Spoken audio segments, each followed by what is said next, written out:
We have a first-time guest for today's episode of the Locked On Penguins podcast, and that's coming up right after this.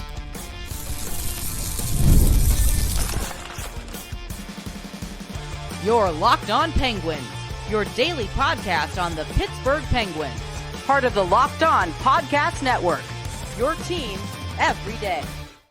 Hello, welcome back to another episode of the Locked On Penguins podcast. I'm one of your hosts, Hunter Hodes. You can follow me on Twitter at Hunter Hodes, joined by my co-host, Patrick Damp. You can follow him on Twitter at Cinnamon4Wet, and you can follow the show's Twitter at LO_Penguins. Of course, thank you all so much for making this your first listen/watch of the day. We are free and available on all platforms, and today's episode is brought to you by FanDuel. Make every moment more as the playoffs wind down. The sports stop sporting like we want them to, but this summer, FanDuel is hooking up all customers with a boost or a bonus daily. That's right, there is something for everyone every day all summer long. Visit FanDuel.com to get started. So, joining us today for the very first time on this show is Kelsey Surmacz of the Hockey News, and probably also one of the most underrated follows on Penguins Twitter. Kelsey, thank you so much for coming on. We really appreciate it. Thank you for that, and I'm excited to be here. Thank you for having me on. Yeah, so just to kick things off here, Kyle Dubas was a bit busy this week helping the St. Louis Blues screw over the Edmonton Oilers a little bit, and it's always a good day to screw over the Oilers with their cap situation especially, and also trading for Cody Glass. What do you make of those two moves? Pat and I discussed them in length on our Wednesday episode, but when you really think about it, Kelsey, what do you think of the two moves that Dubas made there? Look, I think you guys kind of already mentioned it on Wednesday, but he's doing exactly what he said he was going to do. There's a lot of transparency, which is kind of refreshing. I mean, we've seen in the past with Hextall and even with Rutherford at times that hasn't been the case. But I think it kind of signals a very clear direction for where this team is going. And, you know, I think this is, like you said the other day on the show, this is probably the closest we're going to get to a rebuild while Crosby and co is still on the team. And I like the approach. He's stockpiling draft picks. You know, he's got 3 third-rounders next year. They lost that second rounder, but I think they can get that back at some point during the season too. So I don't think he's done. I think there's going to be probably more to come. Big logjam in the bottom 6, but I really like the direction that he's taken this. It's definitely nice, and I said this to Hunter on Wednesday's show, when you look at what the Penguins have gone through the end of the last 2 managements, where it didn't really feel like there was so much of a plan, as in so much so that they were just kind of throwing whatever they could at the wall and seeing what stuck, and it just felt directionless, it felt rudderless. And you might not like the direction that this team's going now, but this is probably the best path for them to take, given where they are, both with the core guys and everything else surrounding them. But building off of something you said, and Hunter and I touched on it briefly, you wrote in depth about this, and I'd love to get your thoughts on it more, is you brought up it's time for the Penguins to offer sheet Nicholas Robertson. And both of us, we have our full endorsement for you on that idea. We think it's a great idea. They should do it. But for the people who may not have read that story, give us some insight onto why you think it's right for the Penguins to send an offer sheet his way. Yeah, I mean, first of all, I want to kind of jump back a little bit to one of the trades they made for Cody Glass. So similarly to Glass, Robertson is a young forward. He's 22 years old. You know, has top 6 upside, spent a lot of time in Toronto's bottom 6 last year, played a little bit with Max Domi, a little bit with John Tavares. So he was kind of jumping all up and down the lineup last year, but he still put up 14 goals, 27 points, and 11 minutes of ice time per night.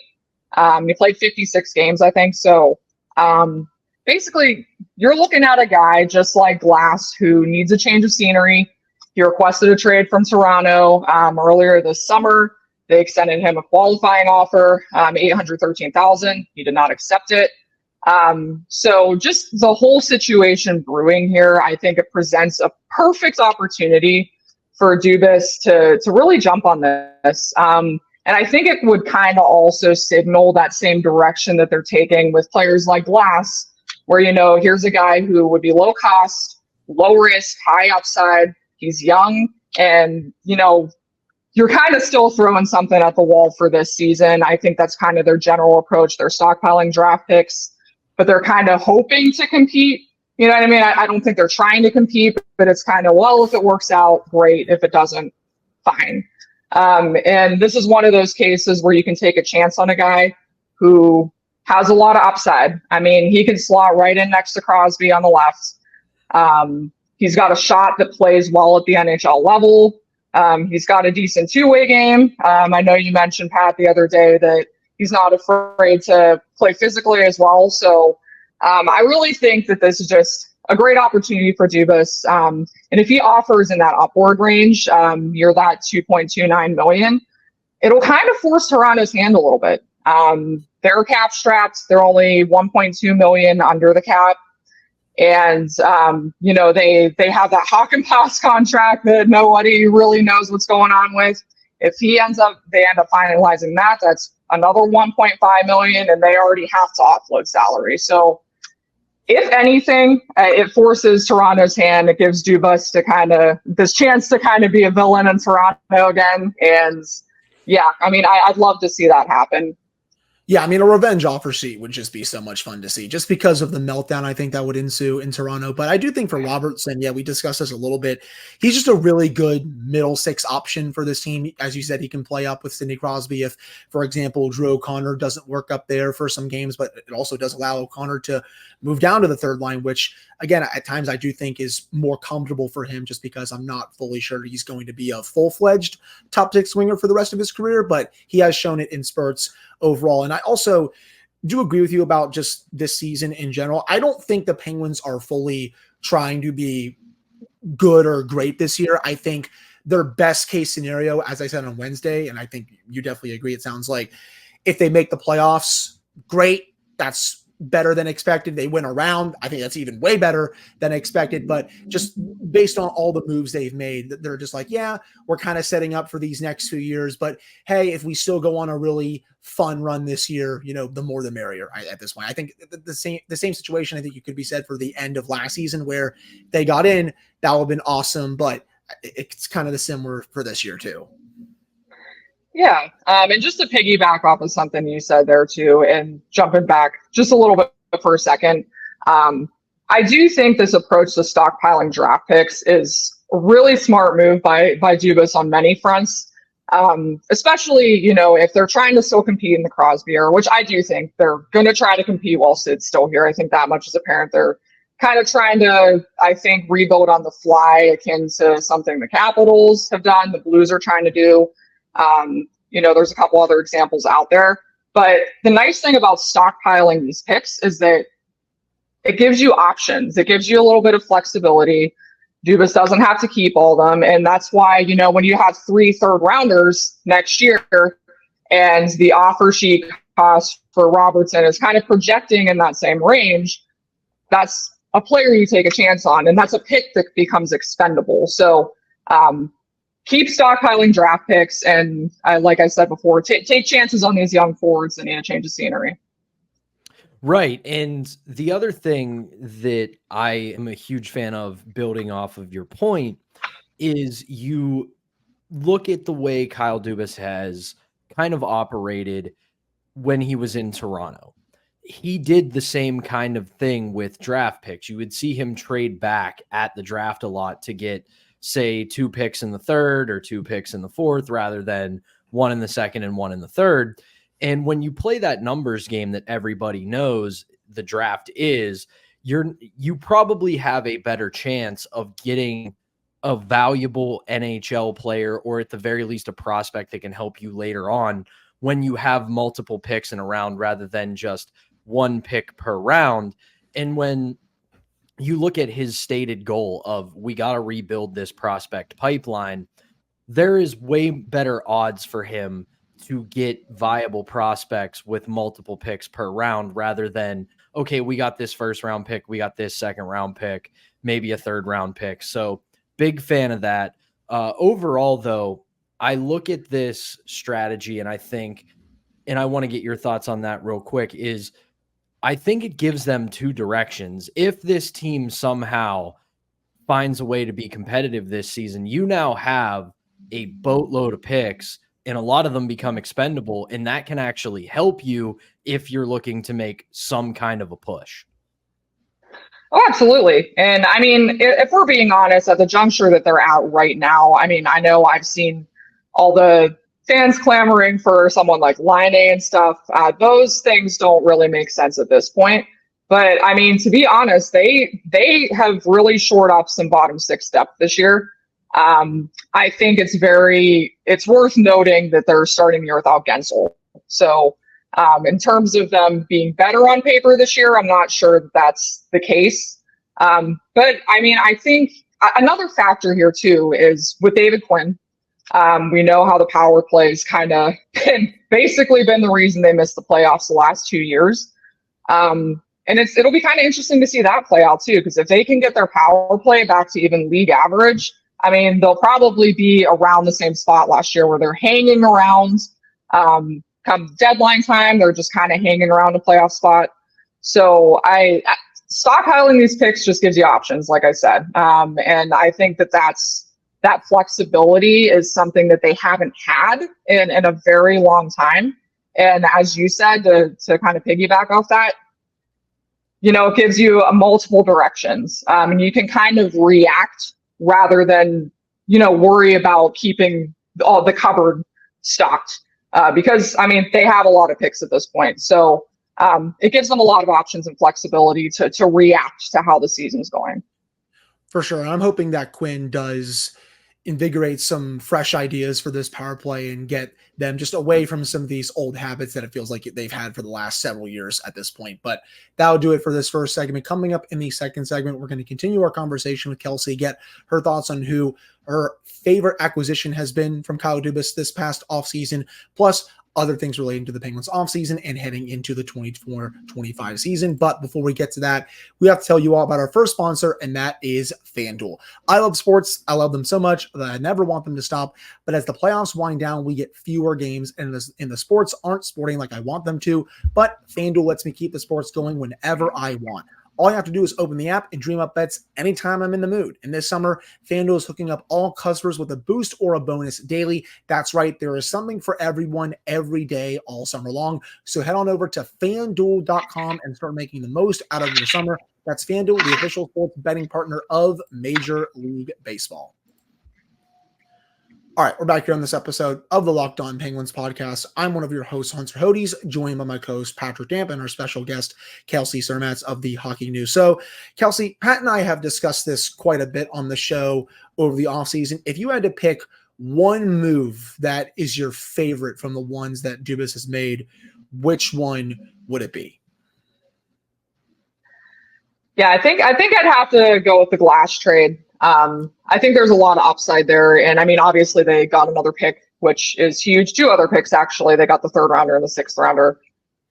So yeah, I mean, like we said before, picks is kind of the name of the game this year. But honestly, that Kevin Hayes trade is looking a lot better now.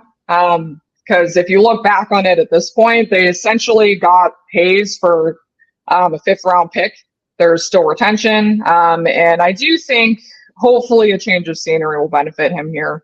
But yeah, I'd have to go with the Glass trade just because, Glass was drafted in the 1st round by Vegas in their very first draft, 2017, 6th overall. And I mean, he hasn't quite lived up to the hype, the bill of being a 1st round draft pick at this point, at least offensively. But I do think there's more to offer there. And I think you mentioned this on the podcast the other day, Hunter, but I wouldn't be surprised to see him get some time with Crosby, just to kind of bring out that offensive potential that he has, because he does play a solid 2-way game. And I think this is somebody that, Pens fans are going to like. But aside from trades, you mentioned trades. The one acquisition I really like is Blake Lizotte. I think Penguins fans are really going to like him. He plays a very hard line game. Kind of shades of Tanev, I think, kind of brings out that vibe a little bit.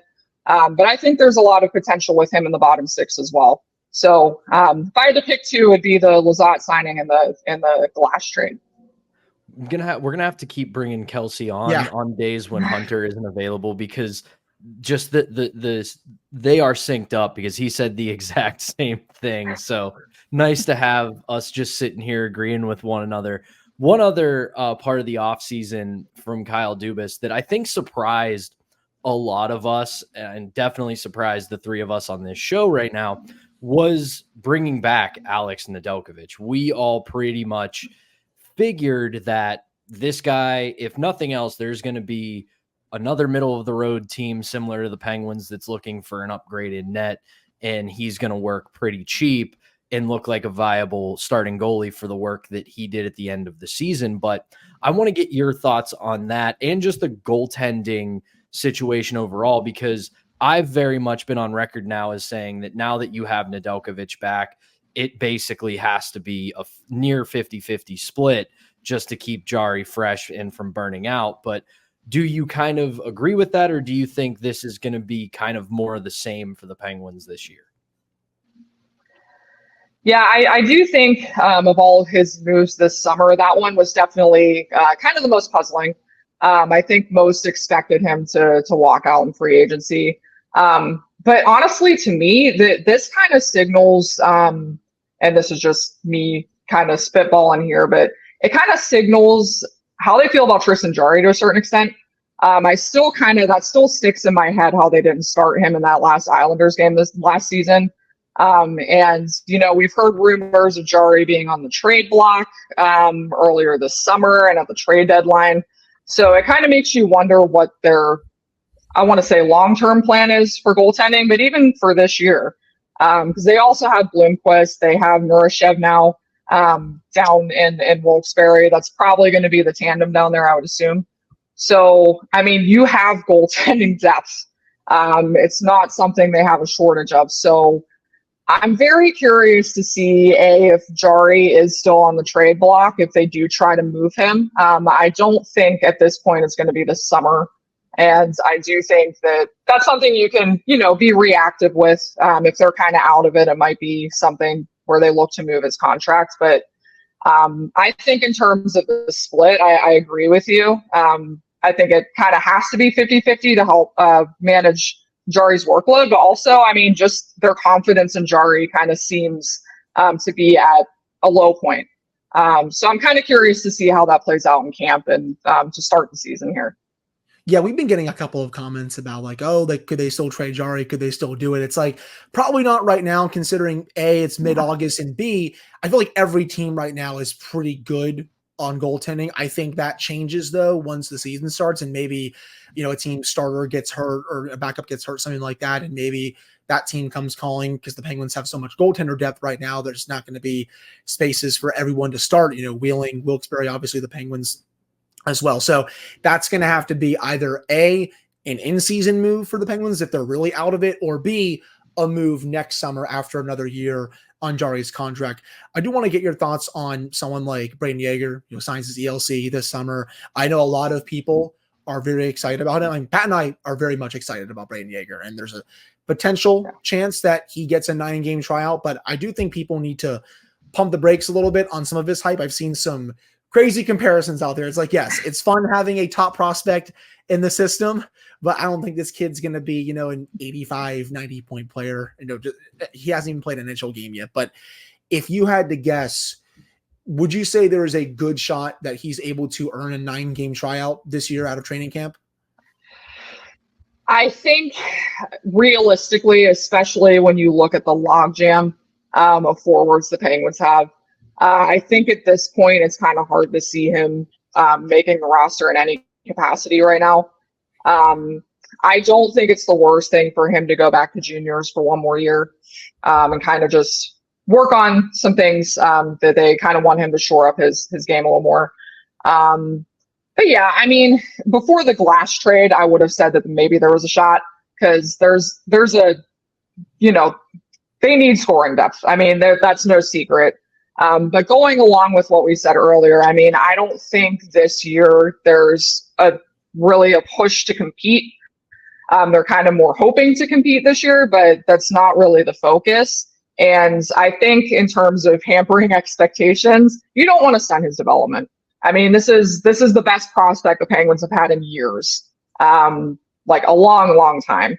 And I think for a lot of people, it's just kind of something where they're getting hyped about the fact that the Penguins actually have someone like this in the system, which is understandable. But I think realistically, there's probably not much of a shot with the roster this season just because of the logjam of forwards. But who knows? I mean, you don't know what's going to happen in camp. They'll have to move out contracts. They'll probably have to waive a few people. And if he impresses in camp, maybe that 9-game tryout happens. But realistically speaking, I think we're more likely to see him back in juniors this year. Yeah, I kind of agree with that. I actually wouldn't be against him getting the 9-game tryout this year, just for the fact that he did not look at all out of place for the majority of camp last year. He looked like someone who has NHL potential. In no world was he ready yet, but you kind of saw the way he played, the way he conducted himself. And yes, it was preseason and a lot of guys who aren't going to be NHL players were part of it, but you just saw that he had those instincts to play. But overall, my main thing is, can he take that next step forward? Can he go from looking like the dominant player he was in juniors all of last year, and can it translate? So do you have any hopes for that? I mean, I think we're all in agreement here. He's not going to be playing in a Penguins sweater this year, but basically, would you want to see the same kind of thing? Maybe a quick tryout, or at the very least, does he stick all the way through camp? Yeah, I mean, I'd love to see that. I think any Pens fans too would love to see that. And honestly, like I kind of, when I'm thinking of the situation with Jaeger and talking about the 9-game tryout, I always think about Jordan Staal back in 2006. You know, nobody expected Staal to make the roster coming straight out of the draft. And obviously the situation with Malkin that year kind of complicated things because Malkin couldn't start the season with the team. He kind of came a few games in. So what they did was they gave Staal that 9-game trial run, and he scored 3 shorthanded goals and impressed so much that they had no choice but to keep him on the roster. So I don't think there's any hurt by, keeping him at least through camp. But if he impresses enough in camp, I mean, like we've said, we need scoring depth. The Penguins need scoring depth. He's profiling, kind of trending towards being already an effective middle 6 winger. Top 6, very high upside there. So, I mean, there's no hurt in that 9-game trial run. And, if he looks out of place, if it looks like he's kind of a step behind, you send him back to juniors. And if he pulls a Staal and impresses anyone, hey, keep him around. And that kind of gives you a little shot to compete this year as well. So I'm curious to see how that plays out.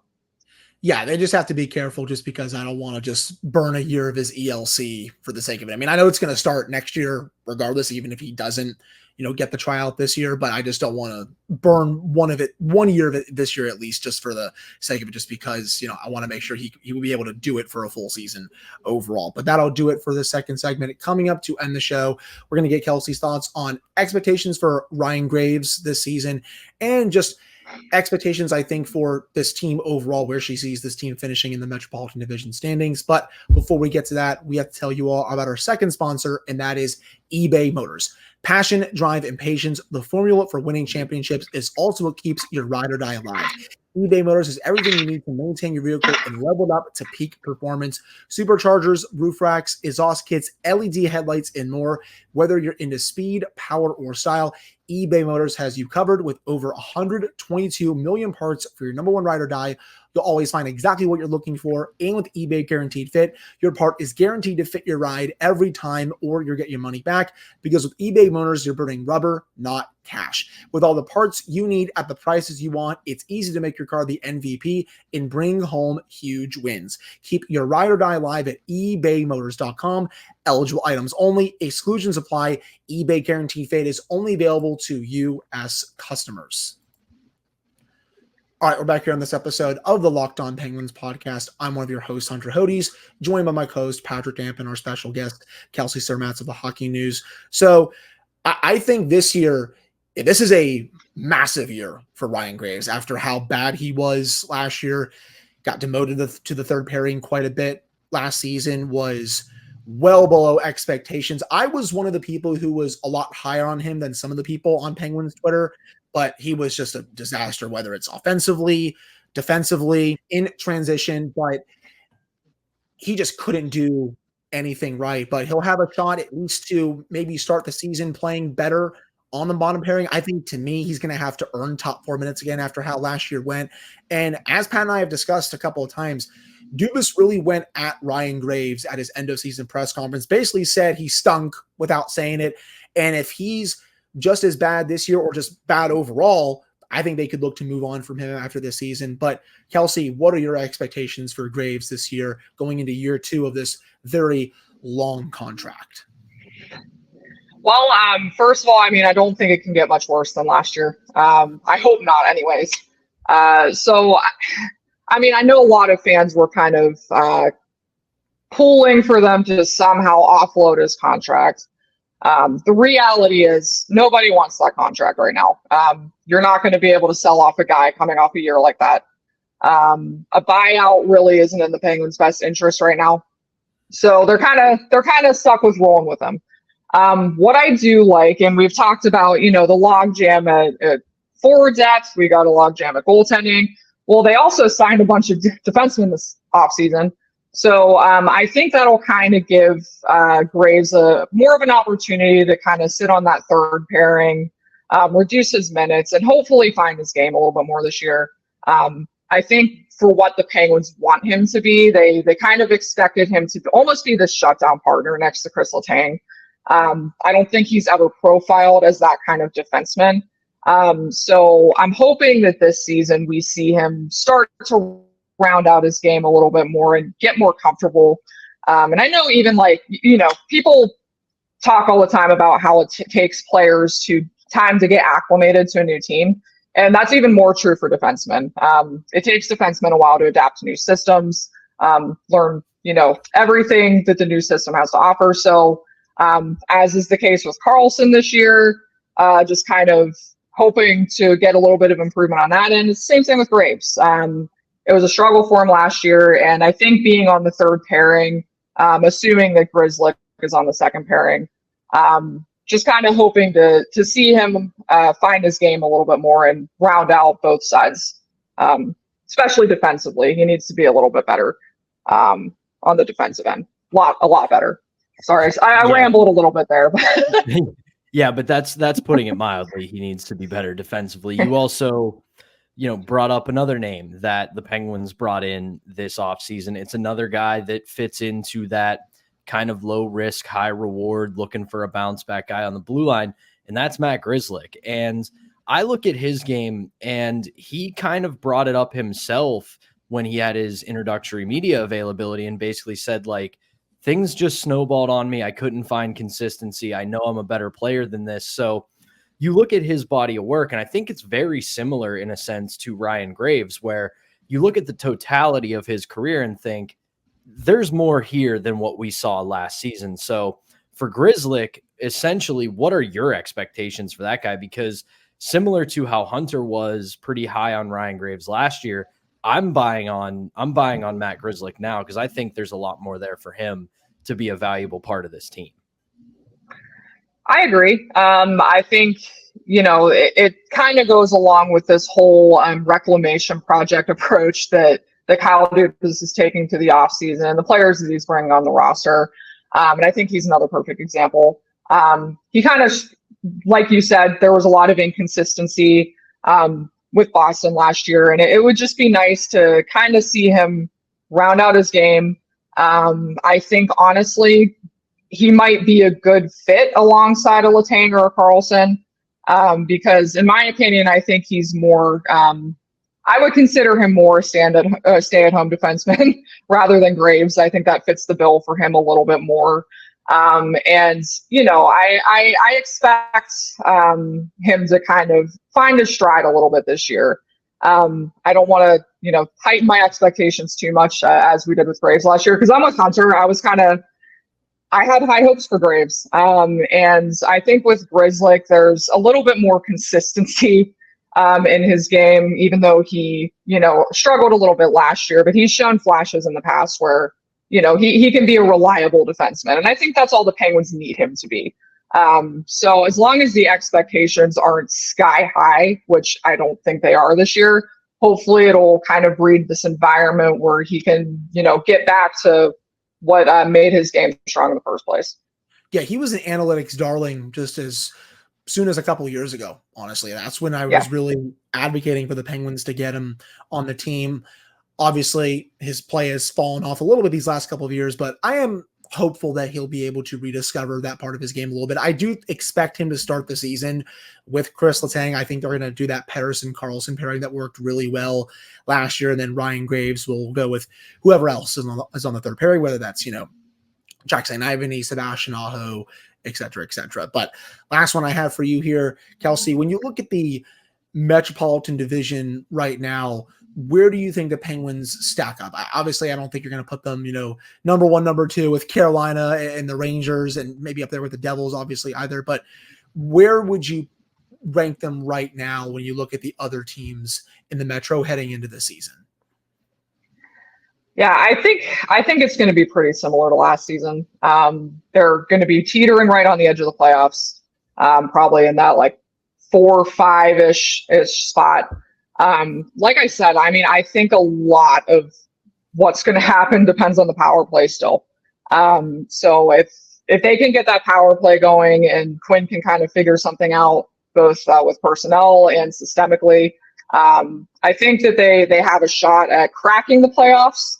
But I certainly agree. I don't think we're going to see them in a, top 1-2 standings point at the end of the year. At best, they'll magically get into the third spot, I think. But I think it's going to be more the same from last year, where you see them kind of pushing for a playoff spot at the end and, either making it by a few points or missing by a few points, like it has been the last couple seasons. Right. That's been my take for this team all off season so far, is basically, and I don't mean this in the literal definition of they're going to be a wild card team. This team just is a wild card. You could tell me, hey, they're going to make the playoffs comfortably, maybe even sneak into a top 3 or just, the third spot in the Metro. You could tell me, hey, they're going to just squeak in as a second wild card, or they could miss just completely again in the third straight year. But I will say this, and this is the last thing I've got for you, because I want to get your quick thoughts on this. I'm actually mildly excited for this season, because the last few years there's been a lot of knowns. We know this guy's going to do his thing, we know that guy's going to do his thing, but we kind of know how this story's going to end. This season, good few reclamation projects with a lot of upside. There's a couple younger players who are pushing for spots, and that the big guns are motivated after 2 straight years of missing the playoffs. So I think, low key, this is kind of an exciting season on the horizon. Yeah, and I agree. I think at the very least, I know I've seen you tweeting about this, Hunter, training camp should be exciting this year. There's just going to be a lot of guys battling for a few spots. They actually have some bottom 6 depth. I don't think that they have had the last couple of years. I know if you look at it kind of in a vacuum, the moves kind of seem pretty similar. But the one thing that I just think that kind of separates this season is, like you said, Pat, they're going for reclamation projects. And it's not like these are, most of them anyways, aren't, 33-year-old reclamation projects. They're actually going out and getting these younger guys with some upside that might have more to offer. I'd rather have, a 25-year-old Cody Glass in the bottom 6 than some 33-year-old. Even if they end up dealing Eller, his contract is expiring at the end of the season anyways, but you're injecting that bottom 6 with some youth and some upside that we haven't seen in the last couple of years. And they also have some guys knocking at the door too. You got Ponomarev, you got Jaeger possibly. Poland's still around, hopefully. So yeah, I mean, they have options. And I wouldn't sleep on Valtteri Puustinen either. I think he had a lot of strong underlines last year. His analytics were in really good shape. It was just about the finish. So I'm hoping that maybe we'll get to see him alongside Malkin a little bit more this year too, since Raquel has a little bit of positional flexibility. But I'm open to it being a pretty positive, training camp and seeing what happens this year. For the old guys at the bottom six, Kelsey, you can just say Jeff Carter. I know it breaks my heart, but you can just say Jeff Carter. Yeah, that's what I was going for without name dropping. Yeah, Pat's been the president of the Jeff Carter fan club forever, but I'm sorry, Pat. He is not on the team. He is happily retired and enjoying just spending time with his family overall. But yeah, I was going to say this team has a lot of very motivated players on it, and I think that can hopefully be dangerous if they all live up to their billing this year overall. But I think that'll do it for today's episode of the Locked On Penguins podcast. Kelsey, why don't you tell the audience where they can find you on social media and, of course, your work? Yeah, absolutely. So you can follow me on socials. I'm at Kelsey Surmacz 4. There's an underscore between the two names. And yeah, you can read my stuff on the hockey news. I typically share it on social every day, but yeah, check out the hockey news and give me a follow. Yeah, everyone, please check out Kelsey's work. And again, thank you so much for coming on today's episode. We really appreciate it. And Pat and I will be back with a fresh episode of the Locked On Penguins podcast on Monday. So until then, hope you all have a great weekend, and we'll talk with you all on Monday.